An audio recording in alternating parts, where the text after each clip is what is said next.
ملګرو ښه امید کوم چې ګرده به روغ جوړ یاست.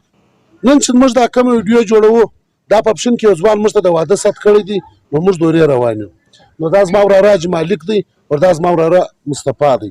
نو موږ د نن په دا ویډیو کې د پښتون ثقافت پر ټوټل د ښکاره کړو چې د پښتانه واده څه رقم دی، دوره یې څه رقم ده، ډوډۍ یې څه رقم ده، د چپاټي یې څه رقم ده. نو دا ویډیو خاص د مسافرو دپاره زه جوړوم چې هر ځای دي ژوندي دي دا نن ویډیو وګورئ او موږ ته بیا په کمنټ کې ووایاست چې بای په دا واده کې د چیش کمی و، د بسکوټو والا کمی کړې ده که د واده والا په ډوډۍ کې کمزوري کړې ده. نو موږ ته د کمنټو په انتظار یو، مخته به ځو ویډیو به ستاسو دپاره برابروو. سلام علیکم. ملګرو د واده شروعات د دا ځای څه کېږي.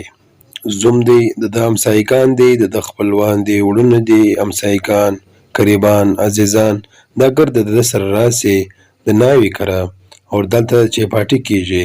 دا مخامخ چې تاسو وینئ دا زوم دی. نو درځئ مخته به در ښکاره کوو. ستاسو خدمت لپاره لګیام. څوک چې باندې هغه د ځخ کې هغه پر مخ باندې غازه ګل راولم.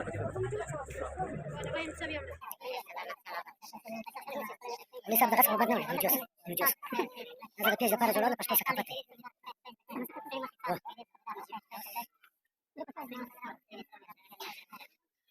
ملګرو ورا راورسېدله، دا خلک اوس په انتظار دي د چایپاټي غه او دلته میلمستیا شروع ده او سلام دعا شروع ده. یو د خپلوان سره روغبړونه کوي او د چای په انتظار دی.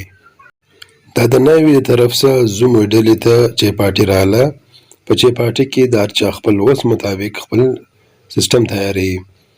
زیاتر انډه، کیک، میټایي، بیسټري وغیره وغیره شانکي واچي او دغه سره شنې چای او شیدو چای لازمي ورسره وي.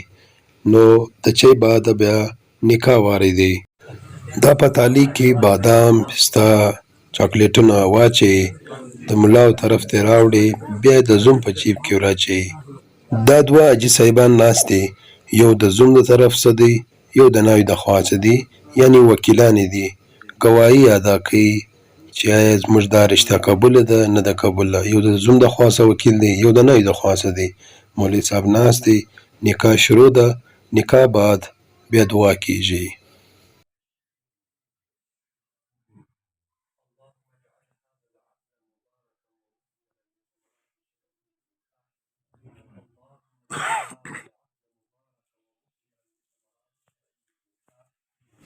ملګرو د زوم د څو خبرې واورئ، سړي د افسوس هم وسي او خوند هم وکړي. الله تعالی دې وکړي چې دا شی زموږ د معاشرې سره ختم سي او دا خبرې واورئ مخته خامخا د سر شیر کوي.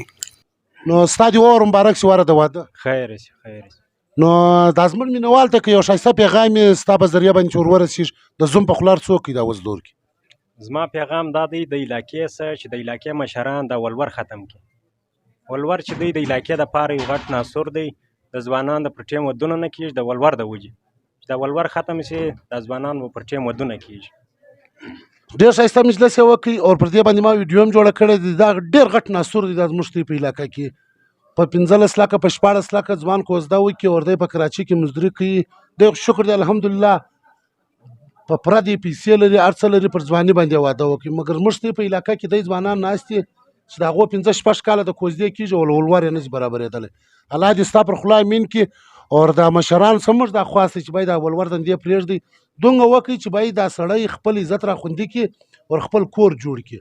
نو مخته به نوره ویډیو را سره ګورئ. د دې بعد ډوډۍ چل کېږي بیا که خدا کړي هغه در ښکاره کړو نور ځوانان سره به ملاویږو. ویډیو مکمله در سره وګورئ. ډېره مننه کور ودان. د نکاح بعد د زوم ته ملا ورتړي او د ناوې د خوا څخه خپلوان و زوم ته ګړۍ ور په لاس کې ډرای فروټ و جیب کې وراچي. نو دا رسم شروع دی. دا وګورئ او مخته خامخا د سره شیر کړئ دا ویډیو تر اخره پورې سره وګورئ. دې بعد د ډوډۍ واری دی.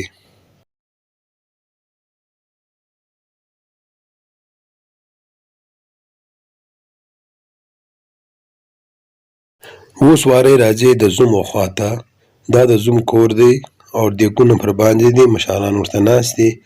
د ناوې د خوا والا ناوې راوړي، دغه بعد د غرمې ډوډۍ له راځي، دغه بندوبست کوي.